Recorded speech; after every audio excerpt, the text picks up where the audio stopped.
recording on the informal. I'm going to let everybody see my messy desks. That's the best. So yeah, tell me, how was your week? You said you good real estate week, and my hindrance for that company that I was starting. Yes. That person has moved on. Okay, so your hindrance was actually specific to one person, one partner. Yes. Didn't want to do the NDAs. Okay. Was always blocking whatever ideas we had with. It was like the enemy amongst us. You know, it's good to play the devil's advocate, but you don't have to be the devil. You know? Amen. Amen. Right? There's a point when you say, okay, let's work together. Right. Not burn it down. Right. So exactly. That means you're back in with the partnership? Well, it's not that easy because it's an LLC. I'm back. I'm going back in, but they have to take them off. I have to go back in. I have to register with the state. But yeah, exactly. Well, congrats. Yes. It sounds like, I mean, we didn't get into details, but you've got a real good idea, and so it's worth it. Very timely. Awesome. Very timely, especially with your chief head of state leading the way and showing the need for better health. I know we've been staying that. I try to stay over that in business. Trust me. I woke up this morning and saw that and said, okay. No, I saw it last night. I was up at about 1:30 in the morning. I saw it. Oh, wow. Yeah. And I called my sons in Vietnam. And I called them about 2:30. And so it's 2:30 there. It's 12 hours difference. And he says, oh, we know about it already. Wow. Yeah. Crazy. Right. So I had a good week. So the Matrix, I didn't get my 15 contacts totally for my real estate business. However, I added a new aspect. I started doing this with my clients, market updates. So I tell them, because of the conditions, social conditions, I'm no longer going to be popping by, or we're not going to be having coffee or things like that. But what we're going to do, I'm going to set up that we have a 10, 15-minute video call. Nice. Right. Now, are you doing a group setting or one-on-one? Oh, one-on-one. Beautiful. One-on-one. Beautiful. So I started don't you find that like doing it like this, it makes it even richer sometimes? Like you can but just. We're not having that kind of a call, so I'm not sure. Oh, but yes. You know what a big thing is too? The mask and hearing and understanding what I'm saying, and a lot of my talk is my mouth, my smile, like that. You know, you don't get sarcasm with the mask. Yeah, it's too muffled. Yeah, that's right. So the thing is, this here, I had my first clients that I did it with was on Wednesday night, and they're selling their house and buying another house. Okay. Wow. However, I had to have that conversation with them in order to let them see what's going on in the marketplace.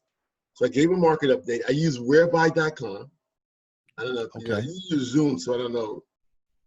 Is Zoom, you have to pay for how many calls? What's the minimum? No.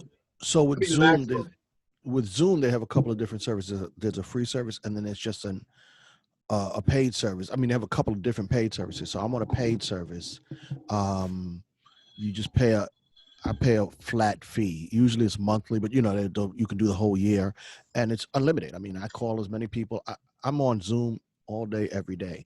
With the free service, I think you get 40 minutes free. With the paid service, it's just you can be on for hours. So it's perfect for me because when I'm with a client and I'm doing like a strategy session, I'm trying to help them build out a plan.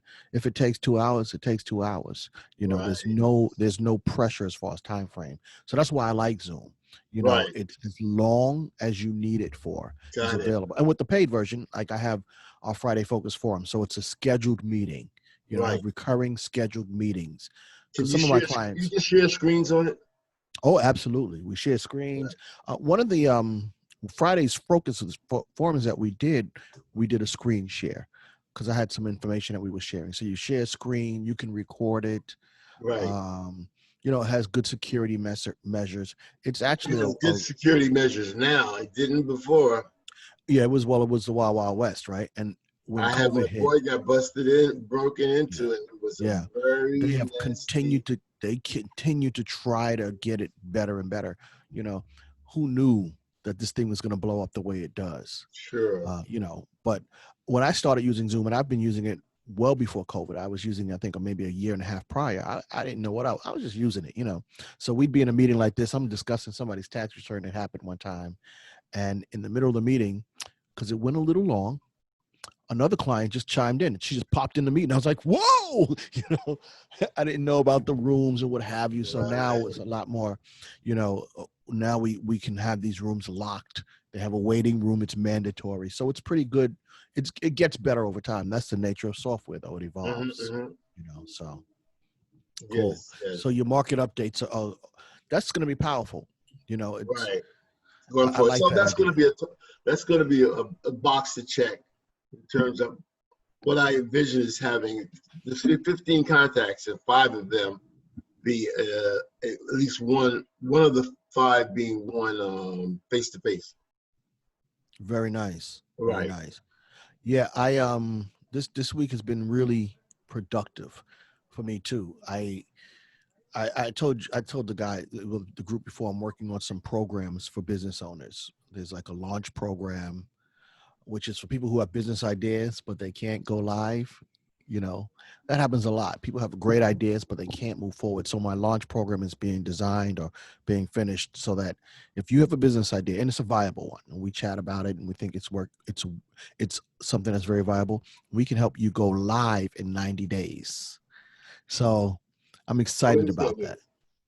So let's say you have, and I have a lot of friends and colleagues who have business ideas, but they cannot go to market. They don't get all their ducks in a row so that on a specific day they're live and selling to the public, right? And so a lot of different hindrances can cause that to happen.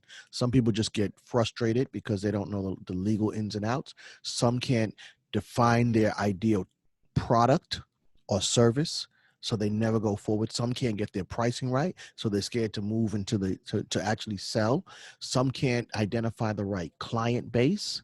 So you have an idea in your head, but to take it live, to take it to market is something that a lot of people just are not able to do. They want to, but there's these hesitancies that stop them. So I've So how developed would this you how would system. you cost that out? What do you mean? How would you charge people to do that? Well, the launch program is a flat fee program. Right. You're going to pay one flat fee. We're going to take you live. Right. Or we got, and when I say that, and there's always the asterisk, right? I can tell Yeah. you all the steps. You lead the horse to water, but Right. you got to drink. But I'm going to guide you all the way through. So there has to be a belief on my part and your part that the idea is viable, and Right. 2, it can go live, Right. right? And then it's just I help you plan it out. Put the steps in place. This is what we need to do. We touch base. We make sure that you are on track to go live at a set period of time. Right. So it's ambitious, but it's possible. Why can't you go live in 90 days if you have a good idea? What's stopping you? That's what we start to develop and figure out. So I've worked with some business owners who had a great idea, and they never took it live. Fear stops us from doing a lot of things, you Yeah, know. sure. We have You know, success. yeah. And so I have one. She's a good friend too, so she wanted to go live with the program, but there's this fear that's holding her back. And we mapped Right. out the entire plan. But Right. the one thing that I'm trying to assess when I'm working with people is, can you overcome your fear? If Mm. you can overcome your fear, you can do anything. So, you know, that's the whole idea with the launch program, helping Mhm. people to take their idea, overcome whatever obstacles they have, and go live, go to market. And that's something that I think is invaluable. But the first thing that we got to get past is our own mind. Oh yeah. So I'm doing included. No, I had when I used to sell on Wall Street. One of my coaches used to say, "You have to raise your financial consciousness." Ah, true. That's what True. you got to do. Raise your financial consciousness. That's it. Yeah. That's it. It all starts with a thought, right? Actions emanate from thoughts. Right. If we don't ever put the thought into to play, action won't. So you got to tell yourself, this is what I'm going to do, and all I need to do it is to come up with the right set of steps, right? And then I'm going to implement those steps. Even with my own program, I've had the idea for probably 8 months, 9 months, and I haven't gone live with my own program. Yeah. Incubating. Yeah. And so so what I decided is I'm going to put a start date on this program, and I'm going to go live. Right? You have to do those things, or else it just sits. Many humans are amazing procrastinators. Well, sure. So we got to overcome that. That's the challenge. Right. And that's one of the things I was seeing with this business that I'm affiliated with outside real estate is that one of the most important aspects in terms of doing business is a simple thing. It's called a business card and getting your information in front of people. And it took them almost 2 months to create a business card, because it's okay to make mistakes on the way. It's okay not to have everything in place. But as long as you start, I mean, it's not to say that you're going to be totally not prepared to do the business, but people, it's that fear you're talking about. Oh, absolutely. What if I go out there and I present myself and it's not, some people wait too long. Wait to be waiting too long. Exactly what you're talking about. Procrastination. It reminds me of years ago. This is decades ago. I kind of always have been entrepreneurial. So I used to be a computer programmer decades ago. It's amazing how time flies, right? Mm-hmm. So one of the ideas I had, this is when the internet was in its web pages and was in the fledgling state. And I was working for a large company, a medium-sized company. I think we had like 300 employees. And I was programming Microsoft Office products. And then they said, we're going to stop Microsoft Office products. The wave is the web. Everybody's going to learn how to write web pages. So I jumped in. So I used to listen to the radio online back in the day, 98.7 KISS FM, 107.5.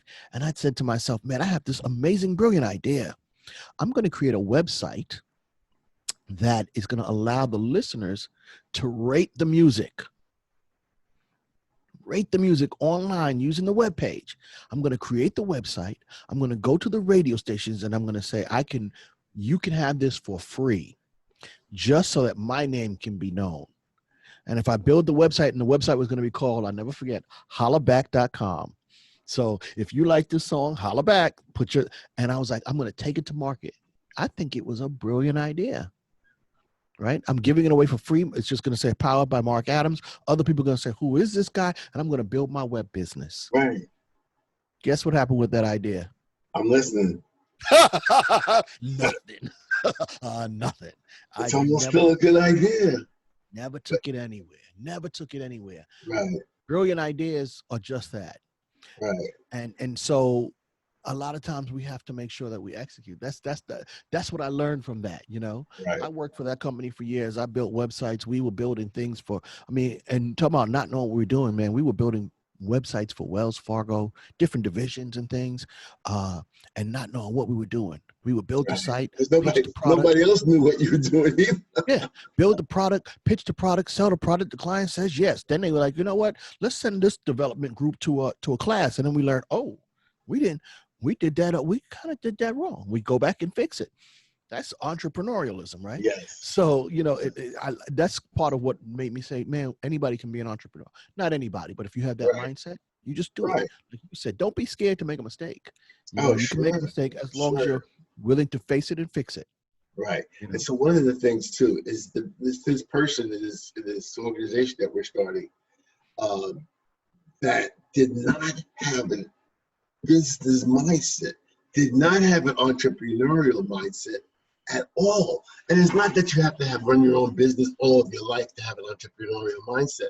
It's the ability to turn on the switch to understand that for the better good of what we're doing, let's see how we can eke this out. Listen to this, tweak it here. I think that's more, you do have to have more of an entrepreneurial mindset. Because he would say, yeah, when I had my business, and when he was talking about his business, he kept talking about a major corporation he worked for. I'm like, dude, that's not your business. You Yeah, get the paycheck. that's You know, it. you get a And paycheck. all the things It's that make based the on business run is a whole different scenario. right. When it's You know, feast and famine, when you have to put together, in order to have an income, and that's based on that. That's what creates that mindset. That's what helps create that mindset. That's what keeps it moving. So absolutely, absolutely. It's funny when you mention that. Not everyone's cut out to be an entrepreneur. That's for certain. Not everyone's cut out to be a business owner. We all have different strengths. It doesn't mean we can't learn, but we have to be open to learning. We have to be open to saying, you know what, I'm not a pro at this, but I can learn. And then you can accept direction. And then, you have that cooperation. right. What happens a lot of times is we think we just know it all. And if we're not going to be willing to accept, we're not going to change. We're not going to adapt. And we can actually cut ourselves out of good opportunities, you know? Yes. And that's Yes. a shame, Exactly. but that's the reality of life, right? Right. Right. So I think good business owners have to be people who are open-minded. If you're not open-minded, it's going to be hard for you to be successful in business, Sure. because Absolutely. you don't know what there's so much we don't know when we start a business. Have you ever read the book, The E-Myth? The E-Myth, yes. Yeah. That's John. Oh, you're going to know. Oh, I don't know no I have name. E-Myth right here. Okay, hold on a second. Oh, wow. Okay.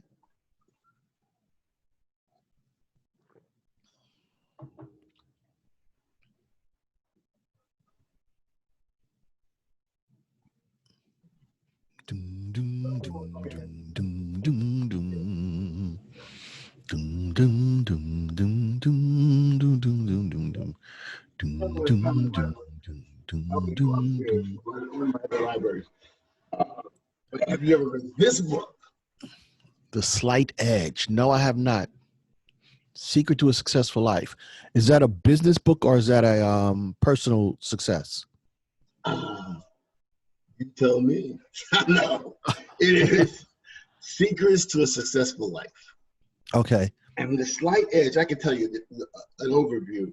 The slight edge is about doing that, what you were just talking about, doing that thing differently, repeatedly, that you may not do unless it's like compound interest. Okay. Okay, make it for you. Compound interest. You understand? I'm like, yeah, So got it. we got it now. So with compound interest, adding that penny and doubling that penny and doing things a little differently all of the time that helps to create the success pattern. Right. Right. Right. And it's not a I big like thing. that. It's just a slight edge. Jeff Olson, I'm, great book. I'm going to say one other thing Great now that book. you brought this book up. The Yeah. one commonality, I have a podcast. I talked about it before. All of the people who are doing well in business, you know what I find out? Mm-mm. They're all readers. Yes. They're all readers. And so I'm learning so much just by like talking to the people. And so I'll be Oh, like, have you read yes. Yeah, they're like, I'm like, have you ever read this? They're like, yeah, have you ever read this? And I'm like, no. Of course. I've got like 3 books now that I need to catch up on. There's a Okay, book what called books? The Road Less Stupid. Have you ever heard that one? Okay, I read The Road Less Traveled, Dr. This one is interesting. I think the author's name is Cunningham. It's a Right, long book. And so right, I haven't got but every chapter, they're very short chapters. Every right. chapter is dropping some dime. I love it. Yes. I need to get through that book, but other books pop up. So I have this other one called, I think it's the 24 week, year, and it talks about how to consolidate your year into quarters as That's a opposed to take on years. another book, which was the 324-hour week. Work week or something like that. They have a Yeah, few of them. right. This one, so that's a good book. And then I just picked up this book. I actually was interviewed. I actually was a guest on his podcast. This one is called Becoming Seriously Wealthy. I was a guest on his podcast, Tim McNeely. I'm going to share that interview soon. But so it's like there's almost not enough time in the day to get through all the books we should read. One thing that I'm finding I need to adjust is my television habits. Sometimes when you get home from a long day of work, I just want to sit home and vegetate. Got to push myself a little bit more to keep up with my reading because it's just so many things that you gather. And then when I leave, I tell you, like The Road Less Stupid. I love that book. I haven't finished it. There's so many points that I take from that when I'm using to advise clients. It's so we got to keep up with those things. I find all the thus far all the clients, all the podcast guests that I have that have really some measure of success, they're well read. They read, so. Well, I grew up a reading fan. My brother was a film producer and publisher, writer. So, I mean, it's like lately though I have not been reading a lot. In fact, I haven't been reading a lot. I don't have a book right now that I'm reading. What am I reading now? I go back to a lot of the books that I've read for action. Now that I'm talking about this is something I have to revisit too. But I haven't read. What's the last thing I read? First of all, I don't read fiction. I try not to read fiction. That's all I used to do was read fiction when I was young. Right. I don't read fiction now. I read mostly nonfiction. But I haven't read a book. I haven't started a practice book in the last couple of months. So I have to do that. I have to get on that again. I'm gonna give you one other book. This one I read. Got one book. Yeah. This one I read years ago. It was so inspiring. I think, and I don't have it anymore. I lent it out. You ever lend something out and you never see it again? Well, you gave it away. What I learned is that you have to just give it away. Yeah. Otherwise, if you give it to them, they've been better off getting it because they get more out of it if you give it to them. Yeah. So this book, and I'm sure you've heard the title, but you might not have heard this one. Think and Grow Rich. Of course, Napoleon Hill. Okay. A Black Choice. Huh? A Black Choice. Have you read that one? I read that. Think and Grow Rich, A Black Choice by Dennis Kimbro. I've seen Dennis Kimbro. I know Dennis Kimbro. I know. I don't know him, but I've seen him. Okay. That book was so inspiring. That was actually one, and I read this probably 10 years ago, but it was one of the most inspiring books I think I ever wrote. Are you talking about both books, or are you talking about that book? I read both of them, but I read A Black Choice. Right. The Black Choice one was inspiring because it talked about how certain people of color obviously overcame certain odds in order to find success. One of the stories, it was about Frederick Douglass. Yes. Right. And how he learned to read. It was unbelievable. Just how he had got the alphabet and he didn't know how to read. So he would play in the dirt with the letters and the white children would talk and he would say, well, what does that say? He would make up words. And that's how he started to learn how to read.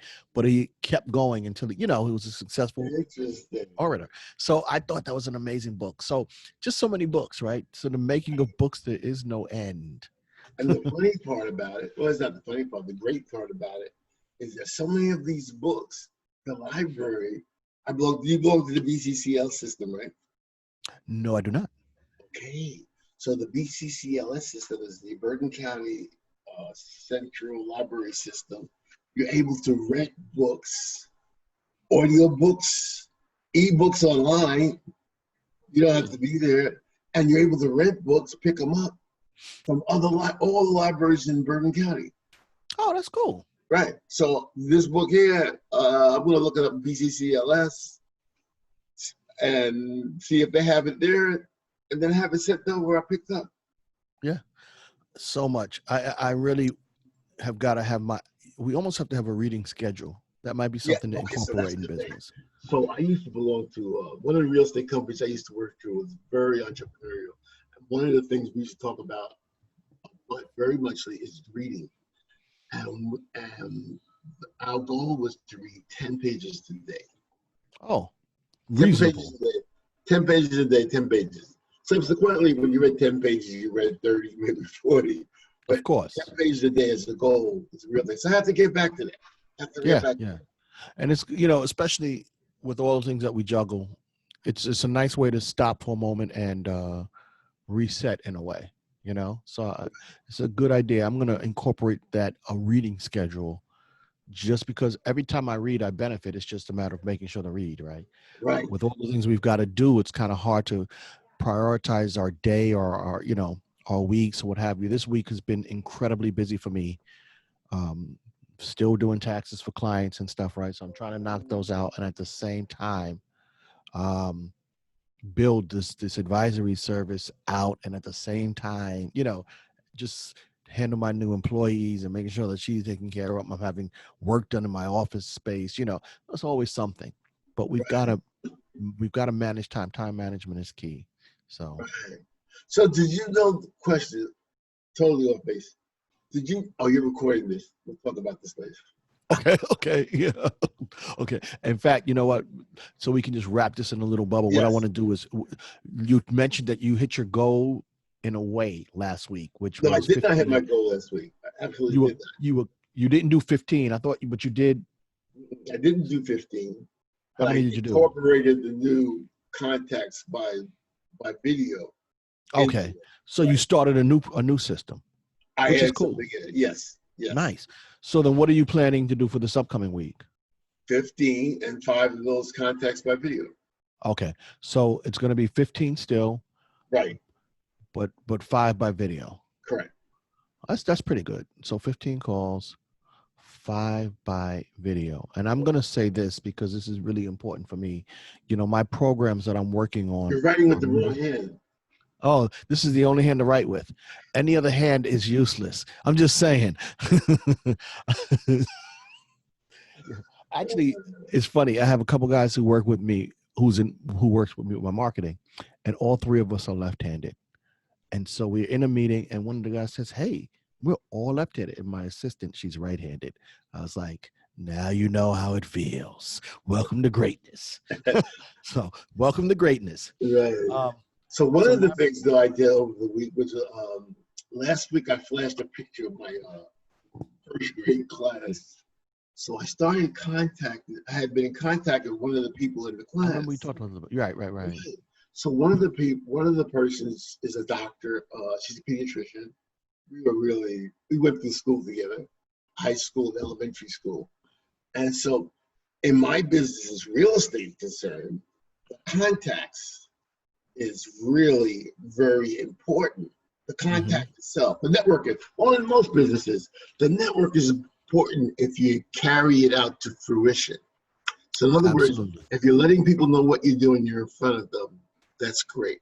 Right. On the opposite end of that is, you can get people in front of you who don't want to move, even though they're referred or even though they're in front of you, then you have to be the determining factor whether you're going to work with that person. And I've had that happen during the last week too. But, nice. But I've been able to get more sources of contacts for networking, which is coming in handy in all businesses. Your business. Absolutely. I mean, it's critical that we reach out and talk to people. That's so true. The quote that we were going to chat about today, which I'm probably going to use it next week because it was a really good one. The degree of your success depends on the quality of your relationships. I was interviewing a doctor and he mentioned that. I was like, man, that's heavy. And it's true. The degree of your success depends on the quality of your relationships. So I like that one. I really want to vibe with the group when we get together on that one. So, next week, hopefully we'll get a couple more and we'll vibe on that one. But this week was cool. I really enjoyed just catching up. I'm gonna stop our recording because we can chat a little bit off.